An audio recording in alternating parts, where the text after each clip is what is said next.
Welcome dear students. हमारा जो question है it is why were people dissatisfied with British rule. Bharat के लोग अंग्रेज़ों के राज से मुतमईन क्यों नहीं थे during the 1870s and 1880s।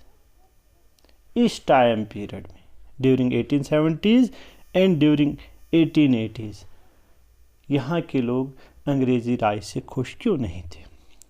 तो उसका आंसर देखते हैं। The people were dissatisfied with British rule. मुतमईन नहीं थे, खुश नहीं थे अंग्रेज़ी राज से during 1870s and 1880s because of the following reasons. उसकी कुछ वजूहात थी कि यहाँ के लोग अंग्रेज़ी राज से 1870s और 1880s में खुश नहीं थे। पहला जो रीज़न था इट वाज आर्म्स एक्ट 1878। दूसरा जो रीज़न था it was vernacular press act 1878। और जो तीसरा रीज़न था इट वाज इल्बर्ट बिल।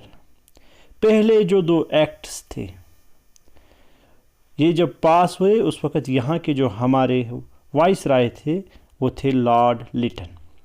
और ये जब इल्बर्ट बिल रखी गई एक एक्ट बनाने के लिए 1883 में, उस वक़्त जो यहाँ पे हमारे वाइस राय थे डेट वाज लॉर्ड रिपन। ठीक है। इन 1878 आर्म्स एक्ट, पहली बात करते हैं आर्म्स एक्ट की, ये पास हुआ under which Indians were not allowed.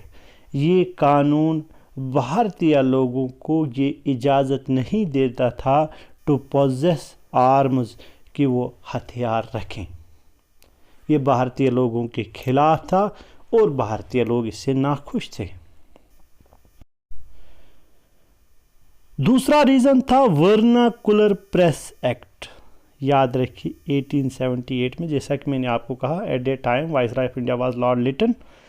ये एक्ट क्या था? This act allowed the government, ये ब्रिटिश गवर्नमेंट को अलाउ करता था to confiscate the assets of newspapers. वो न्यूज़पेपर्स को जब्त कर सकता था, उनको सीज कर सकता था, इंक्लूडिंग दियर प्रिंटिंग प्रेस, जहाँ पे वो प्रिंट किए जाते थे अखबार, उसको भी वो सीज कर सकते थे। गवर्नमेंट उनको सीज कर सकती थी, जब्त कर सकती थी। इफ़ न्यूज़पेपर पब्लिश्ड, अगर न्यूज़पेपर में कुछ ऐसी चीज़ पब्लिश की जाती डेट वाज फाउंड ऑब्जेक्शनेबल। अगर ब्रिटिशर्स को लगता कि ये ब्रिटिशर्स के खिलाफ है ये बात, तो वहाँ वो वाला न्यूज़पेपर जो वर्नाकुलर यानी लोकल लैंग्वेज में जो न्यूज़पेपर लिखा जाता था, अगर कोई भी objectionable cheese against the British rule लिखी जाती तो वो न्यूज़पेपर को भी ज़ब्त करते और साथ में उस प्रिंटिंग प्रेस वगैरह सबको वो सीज करते। ये एक्ट ब्रिटिश गवर्नमेंट को अथॉरिटी देता था। अब क्या था, यहाँ हिंदुस्तान के लोग अखबार के ज़रिए कुछ अपनी बात रखते, वो आज़ादी भी अब छीन ली गई।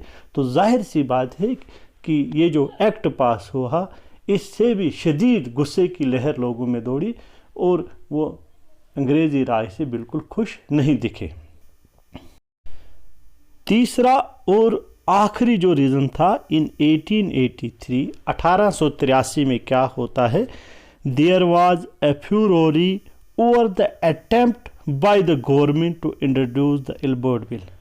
लोगों में शदीद गुस्से की लहर थी over the attempt by the government. एक अटेम्प्ट था गवर्नमेंट का कि हम लोग एक बिल इंट्रोड्यूस करेंगे। देखिए एक्ट बनने से पहले वो बिल होता है, ठीक है। अभी सिर्फ बिल पास की थी और बिल क्या थी, बिल को रखा गया था, पास नहीं की गई थी। It was introduced. The bill provided for trial of British और यूरोपियन पर्सन बाय इंडियन। जो ब्रिटिशर्स यहाँ थे, बिल में साफ साफ लिखा गया था जो यहाँ पे ब्रिटिशर्स हैं, यूरोपियंस हैं, उनका ट्रायल यानी मुकदमे की समाअत करना, ठीक है, यानी the examination in court of law of the facts weather person is guilty of a crime or not. क्या किसी इंसान ने वो क्राइम किया है कि नहीं किया है, ये एग्जामाइन करना लीगली तौर से। एंड साट equality between British and Indian जजेस। एल्बर्ट बिल जो लाई गई, जो कहती थी, इसमें लिखा था कि इंडियन एंड ब्रिटिश जजेस दे आर इक्वल, और बराबर वो एग्जामाइन कर सकते हैं किसी भी कोर्ट को, किसी भी केस को कोर्ट के अंदर।